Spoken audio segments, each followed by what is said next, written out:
I did that for my senior year, and on graduation, I thought my responsibilities at the agency would end when I went to work for McDonnell Douglas in St. Louis. But it didn't work out that way, and eventually I was assigned to Canada, posing as a anti-Vietnam War engineer. Now, the agency knew that Fidel had gone around the island and built all these small dams. He actually wanted 2 growing seasons a year. Needed somebody to seed the clouds so it would rain and he could store the water. And that's where my expertise was, having been an amateur rocketeer and an aerospace engineer and all of this good stuff. The Cubans were duped into believing the credentials I presented. There really was no other option of getting an American down there.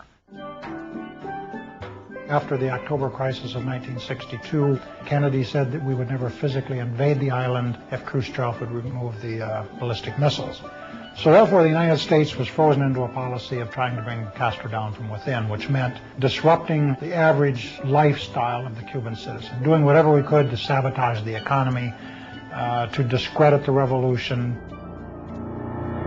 One way of doing that, of course, was to try to control the amount of food coming into Havana for distribution to the public. And if we could do that by puncturing tires on a truck loaded with tomatoes for the market, or if we could cause a truckload of whatever, onions or fresh fruit or meat to become putrid or be stolen or contaminated on the way into town, we would do that. And I remember one particular instance, a brand new secondary school that had opened up in the countryside was going to receive its week's supply of fresh milk. And we bribed the driver of the truck. We knew where he stopped to have breakfast on his route. We wanted him to take a few extra minutes so we could put cement powder into the milk. We declared war on school children. That shouldn't be the policy of the United States government. You don't win friends and influence people that way, declaring war on children and innocent civilians. A big mistake, but the U.S. government orders it and participates in it. And the CIA's goal eventually was to increase this frustration level to a point where there would be a civil revolution within Cuba to bring him down.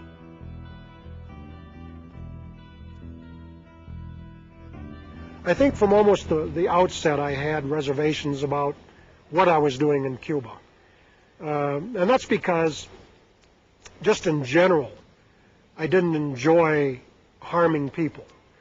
And I didn't know the Cubans at the time, so I would rationalize myself that, well, this was in the best interests of my country. But as I got to know the Cuban people personally, and ended up getting married to a Cuban, I started to change my attitude toward them very quickly. I think the most frightening thing that ever happened to me in Havana was when the Cuban counterintelligence people actually decided they had enough, and they came to my house and detained me. And eventually I was arrested and accused of espionage, even given a fake firing squad.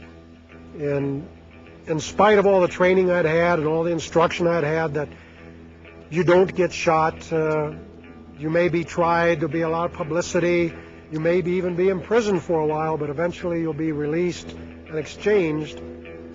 You forget that when you're actually facing those rifle barrels and you're in a foreign country with no diplomatic mission and nobody there to speak for you. Your knees tremble and you lose bladder control. Very scary. Now, hindsight is something I think we all enjoy, and I just wish we could switch it around and use it as foresight. But in hindsight, yeah, if I could go back and change things, I'd have to go back 30 years to 1965 in my senior year and refuse the offer that was made to me by the CIA and take my chances with the draft and have pursued my engineering career. It certainly would have been a better life than what I had. I wouldn't have the memories that I have of the things that I've done to people and countries, and all of it in the name of the United States and under its flag. For many years, I didn't even tell my friends I worked for CIA because I was embarrassed. It's colored my life. It always will. It's like a shadow that falls over my life all the time. I still, if I say anything against them, I turn around wondering if I'm being followed.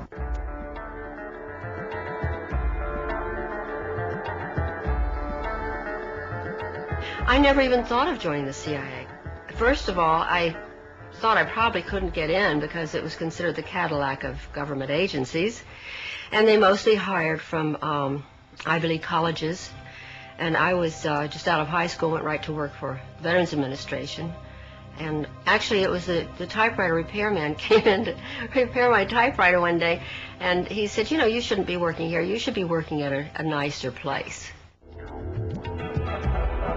They test you a lot. Huge testing. I mean, when you're put into this personnel pool, there are probably 2 or 3 weeks of tests where it's all day long, every single day. And there are IQ tests, there are personality tests. The questions that bothered me the most was when I took the polygraph test. And in the polygraph test, they ask you such incredibly personal questions. For instance, they asked me if I was a virgin. And I was 18. And I thought, what business is it of theirs whether I am or not? And I was rather embarrassed to tell them that I was, because I don't think any of my girlfriends were. I was raised very strict. There were very few women at CIA who were other than secretaries. It was very sexist. It was the male establishment, the white male establishment. I asked a couple of times why it was that there were no blacks there and why there were no gay people there, although they didn't call them gays in that time. In those days, I think they called them queers in those days. And they said because homosexuals could not be cleared because they could be blackmailed. They said that blacks couldn't be cleared because blacks just weren't, they were just still too primitive. They just weren't usually smart enough. And they didn't have the kind of background that white people had. I mean, I didn't think that much at the time because it was like sort of standard operating procedure. But when I think about it now, I'm really quite shocked how you probably would never get a job if you were black. I was assigned as a secretary in the audio surveillance division. They were experts on listening devices and hidden microphones and that sort of thing. I did also very often help the operatives get the documents that they needed. Once in a while I'd have to make a quick trip to the State Department to pick up their passports. And sometimes if we couldn't get the passports in time, then I'd have to go over to Graphic Arts Reproduction Division so that they could forge one for them. Most of them were artists in there, but they were recruited from prisons because they were forgers, and they were master forgers. They were people who knew how to forge money, and they forged all kinds of things. That's how they made their living. And so the FBI would arrest them, and then the CIA would come and spring them. Then I went to technical services, where I was in charge of finding documents that you don't find in libraries, like where you put explosives on a bridge. Where's the best place to put an explosive on a bridge, and what kind of explosive do you have to get that goes underwater without it, destroying its effectiveness. Also, I had to find, one time they wanted me to find out if there was such a thing as a poison that was undetectable, especially one that seemed to mimic a heart attack, that would kill someone, but it would appear that they had a heart attack. I did find such a thing. Does this pistol fire the dart? Yes, it does, Mr. Chairman, and a special one was developed which potentially would be able to enter the target without perception.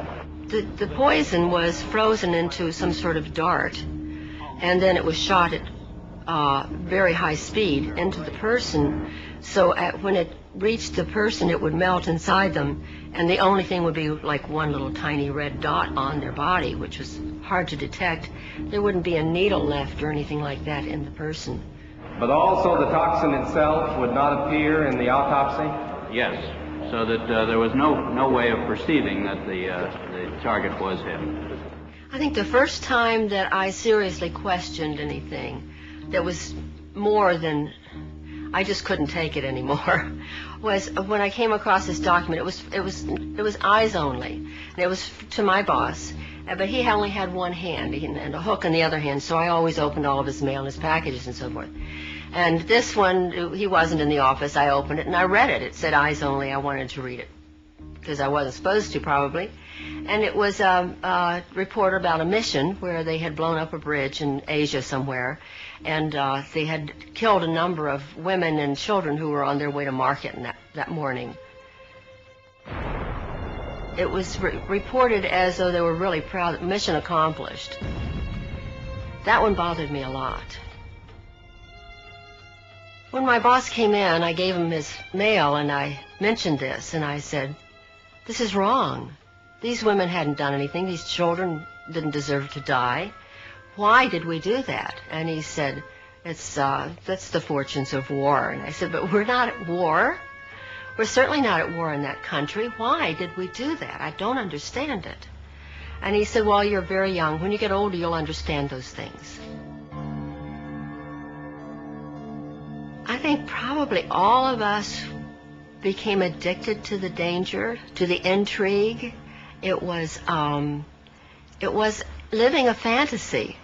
It was actually living a fantasy and being on the inside.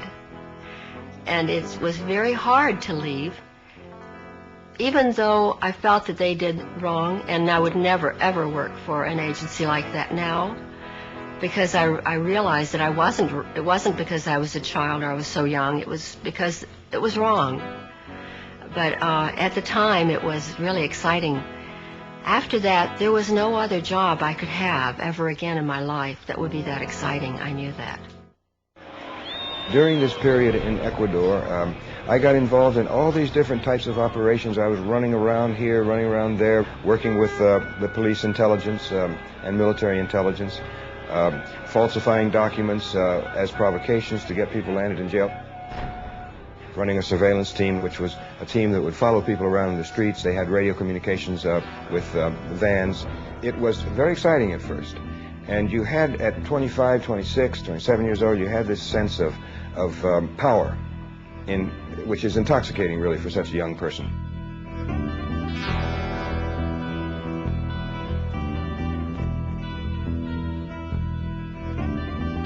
My motivation was partly the youthful romantic aspect of it, which was the idea of secret work, of being abroad in strange cultures and communities, but patriotism was also a very strong motivation. It was a period in which we still had to do compulsory military service, and the draft was breathing down my neck, and I had to do it one way or another. And the CIA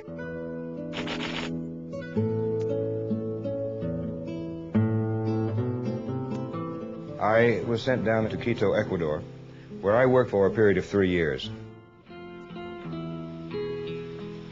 Poverty breeds anger and despair. Anger and despair are ingredients of violence, of lawlessness, of revolt. And our job was to squelch or impede the influence of the Cuban Revolution throughout Latin America, because the Cuban Revolution had such an impact in Latin America. And in practically every Latin American country, there were people who went into armed struggle at that period to emulate the Cubans, hoping that they too could overthrow the traditional ruling power structure in their countries, in which very few families controlled the land and the wealth, and that meant that a very large proportion of the population was marginalized. They didn't count. Here, as in so many other places on this troubled earth, can be seen the conditions that give rise to conflict, to riot and revolution. Here can be found the familiar challenges that threaten the future of us all. We are here. When I was working in Uruguay, it was a complicated period. The trade unions and students were out in the streets all the time, and there was a state of siege imposed. And we wanted to stop these lightning demonstrations, which were making our police look bad. And so one of the leaders of these squads of the Communist Party was Oscar Bonaudi. And I had him arrested. It was supposed to be simply preventive detention. But on that Sunday morning, I knew he was under arrest, and I didn't know what was happening, but we were sitting in the room as the chief of police was reading a document I had written to attribute all this violence and unrest and strikes to the Soviets. It was false, but it was very credible the way I'd written it.